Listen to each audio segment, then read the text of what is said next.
O yan ang nagpatibok sa aming bulsa ngayon dito sa Costco. Lahat ng sale, kahit di namin kailangan binili namin, joke. So, doon para to. Ayun, mga kailangan naman namin. Naka-sale siya. So, binili na rin namin siya. Tumulong ka kaya? Video ka ng video. At meron pa siyang red wine and everything.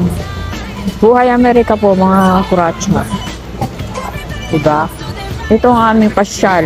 Pag day off namin, namimili kami ng mga kailangan namin. So, ito na pinakapasyal namin. Joke. Masarap na mahirap mabuhay sa Amerika. Pero mas masarap dito kasi sa Pilipinas.